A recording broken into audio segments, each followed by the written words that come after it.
आप सभी का स्वागत है हमारे चैनल स्टडी फॉर जनरल में। जो लोग अपने आप को चेक करना चाहते हैं कि आप समान अध्ययन के क्षेत्र में कितने आगे हैं, कृपया आपसे अनुरोध है कि आप लोग एक बार हमारे चैनल स्टडी फॉर जनरल में 9:45 रात्रि में एक बार लाइव आकर हमारे इन प्रथम 10 क्वेश्चन में 10 का जवाब देकर देख लीजिए आप, तो फिर हम समझेंगे आप जीनियस हैं। चलिए आज के सीरीज का जो क्वेश्चन है उसे हम स्टार्ट करते हैं। निम्नलिखित में से कौन सबसे पूर्वकालिक जैन ग्रंथ कहलाता है? ऑप्शन ए में है 12 अंग, बी में है 12 उपांग, सी में है 14 पूर्व, डी में है 14 उपपूर्व। आप लोगों को बताना है कि निम्नलिखित में से कौन सबसे पूर्वकालिक जैन ग्रंथ कहलाता है। नीचे 4 ऑप्शन दिए गए, जो ऑप्शन लगे आप सभी को कि सही है उसे आप लोग लाइव चैट पे ABCD करके लिख सकते हैं। तो इसका सही आंसर हो जाएगा ऑप्शन सी, 14 पूर्व जो है सबसे पूर्वकालिक जैन ग्रंथ है। इसे आप लोग याद रखिए। अगले प्रश्न को हम लोग देख लेते हैं। डॉक्टर अंबेडकर ने निम्न में से किस मूल अधिकार को संविधान की आत्मा तथा हृदय कहा था? ऑप्शन ए में है स्वतंत्रता के अधिकार को, बी में है संवैधानिक उपचारों का अधिकार, सी में है समानता का अधिकार, डी में उपरोक्त सभी। आप लोगों को बताना है डॉक्टर अंबेडकर ने निम्न में से किस मूल अधिकार को भारतीय संविधान की आत्मा तथा हृदय कहा था। नीचे 4 ऑप्शन दिए गए हैं, तो इसका सही आंसर हो जाएगा ऑप्शन बी, संवैधानिक उपचारों के अधिकारों को डॉक्टर अंबेडकर ने मूल अधिकारों को जो है भारतीय संविधान का आत्मा तथा हृदय कहा था। ये भी आप लोग याद रखिए। अगले प्रश्न को हम लोग देख लेते हैं। दक्षिण भारत के मंदिरों के आकर्षक द्वार क्या कहलाते हैं? ऑप्शन ए में है शिखर, बी में है गौपुरम, सी में है देवालय, डी में मंडपम। दक्षिण भारत के मंदिरों के आकर्षक द्वार क्या कहलाते हैं? तो इसका सही आंसर हो जाएगा ऑप्शन बी, गौपुरम कहलाते हैं। दक्षिण भारत के जो मंदिर होते हैं उसके आकर्षक द्वार, ये याद रखिए। अगले प्रश्न को हम लोग देख लेते हैं। कोशिका का शक्ति स्रोत क्या होता है?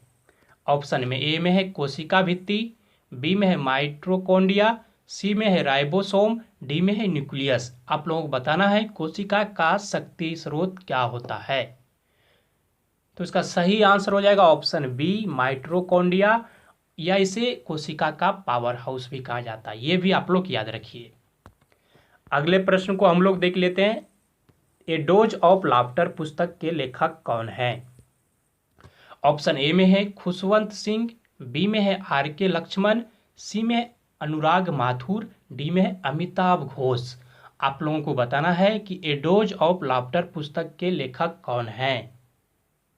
तो इसका सही आंसर हो जाएगा ऑप्शन बी, RK लक्ष्मण है।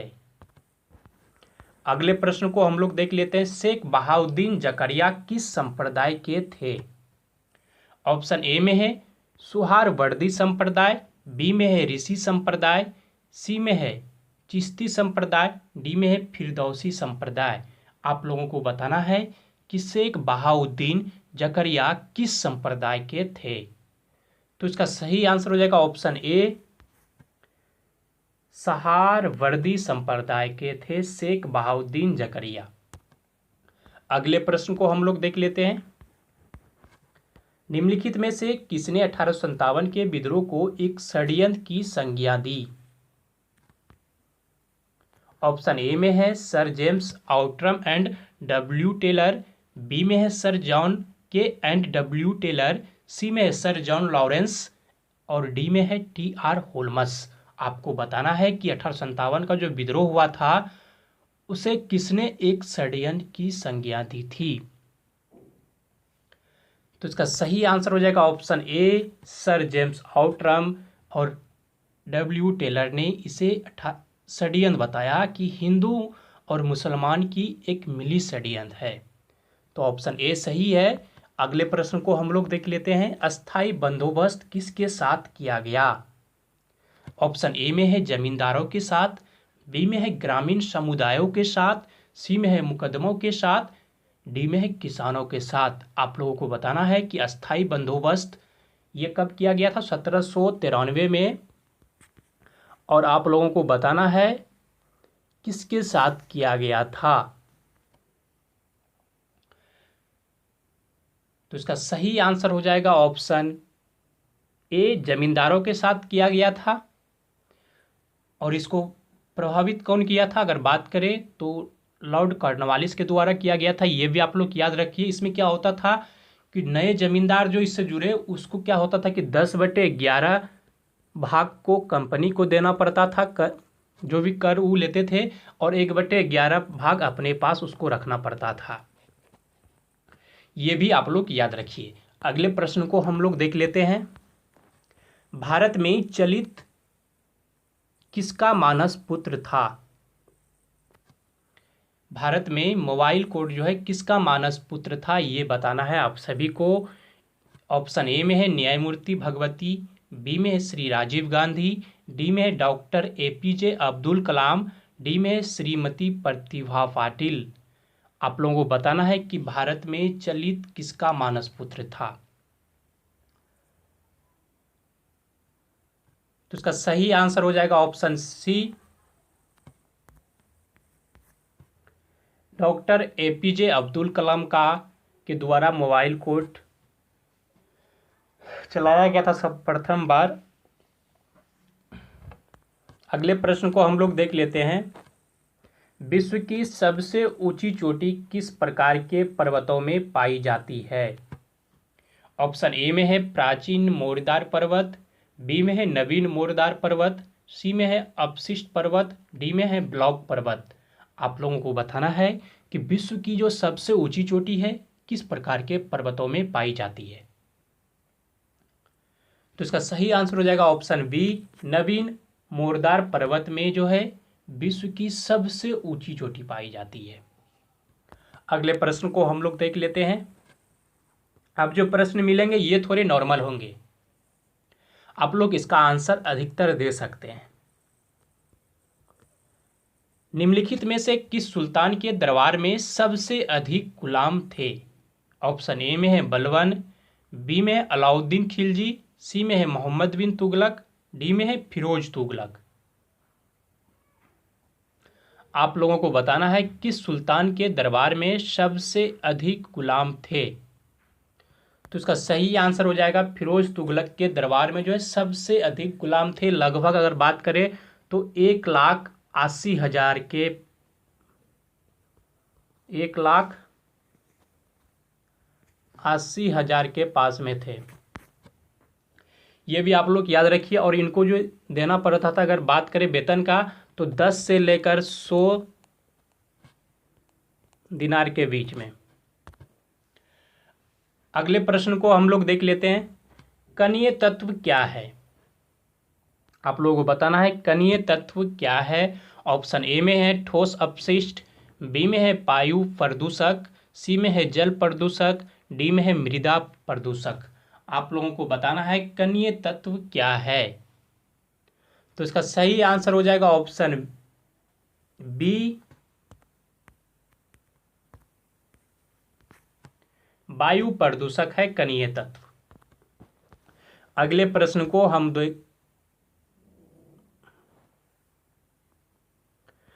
प्रश्न को हम लोग देख लेते हैं। आधुनिक मनुष्य का पूर्वज है। ऑप्शन ए में है जावा मनुष्य, बी में है क्रो-मैग्नान मनुष्य, सी में है निएंडरथल मनुष्य और डी में है पेकिंग मनुष्य। आप लोगों को बताना है कि आधुनिक मनुष्य जो है अभी उनका पूर्वज का नाम। तो इसका सही आंसर हो जाएगा ऑप्शन बी, क्रो-मैग्नान मनुष्य जो है आधुनिक मनुष्य के पूर्वज हैं। अगले प्रश्न को हम लोग देखते हैं। जनगणना 2011 की जनगणना के अनुसार भारत की कुल जनसंख्या में नगरीय जनसंख्या का प्रतिशत लगभग कितना था? आप लोगों को बताना है कि 2011 की जनगणना के अनुसार भारत की कुल जनसंख्या में नगरीय जनसंख्या का प्रतिशत कितना था।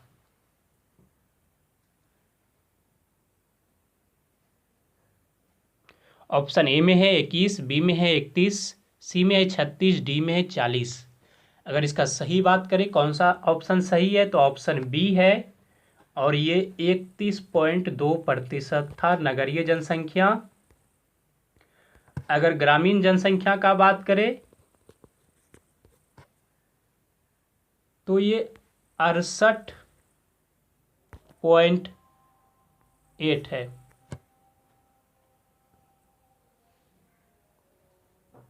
आप लोग इसे भी याद कर लीजिए। अगले प्रश्न को हम लोग देखते हैं, महाराष्ट्र एवं कर्नाटक के पश्चिम घाट क्या कहलाते हैं। ऑप्शन ए में है नीलगिरी पर्वत, बी में है सह्याद्री, सी में है ढक्कन पठार, डी में है इनमें से कोई नहीं। आप लोगों को बताना है कि महाराष्ट्र एवं कर्नाटक के पश्चिमी घाट क्या कहलाते हैं। नीचे 4 ऑप्शन दिए गए, जो ऑप्शन लगे आप सबको सही है उसे आप लोग लाइव चैट पे ABCD करके लिख सकते हैं। तो इसका सही आंसर हो जाएगा ऑप्शन बी, सह्याद्री कहलाते हैं महाराष्ट्र एवं कर्नाटक के पश्चिमी घाट। अगले प्रश्न को हम लोग देख लेते हैं, हिंदी के सर्वप्रथम प्रकाशित पत्र का नाम क्या था। ऑप्शन ए में है सम्मेलन पत्रिका, बी में है उत्तंड मार्डंड, सी में है सरस्वती, डी में है नागरीय प्रसारिणी पत्रिका। आप लोगों को बताना है कि हिंदी के सर्वप्रथम प्रकाशित पत्र का नाम, और ये क्वेश्चन लास्ट है। तो इसका सही आंसर हो जाएगा ऑप्शन बी, उत्तंड मार्तंड है हिंदी का सर्वप्रथम प्रकाशित पत्र। उम्मीद है कि आप लोग प्रथम 10 क्वेश्चनों का जवाब 10 में 10 नहीं दे पाए, और 10 के बाद आप लोग नॉर्मल क्वेश्चन थे, इसके आंसर आप लोग जानते भी होंगे। उसके लिए आप सभी को धन्यवाद। और आप लोग हमारे वीडियो को लाइक कर दिया कीजिए, और जितने भी ग्रुप आपके पास हैं, व्हाट्सएप पे हैं, फेसबुक पे है, जिस पे भी है, आप लोग सभी कम से कम अभी शेयर कर दीजिए, जिससे कि कम से कम 100 लाइव आ सके और आप सभी को भी इसमें अच्छा लगे और हमें भी कुछ अच्छा लगे। आप लोग लाइक नहीं करते हमारे वीडियो पे, कम से कम लाइक कर दिया कीजिए, और शेयर वेयर अत्यधिक कीजिए, और अपने दोस्तों को भी बोलिए इसे शेयर करने के लिए। और जाते जाते हम आप सभी से एक ही बात अभी बोलते हैं कि अपने आप को सुरक्षित रखने के लिए आप घर के अंदर में रहिए, और अपने परिवार को भी सुरक्षित रखिए।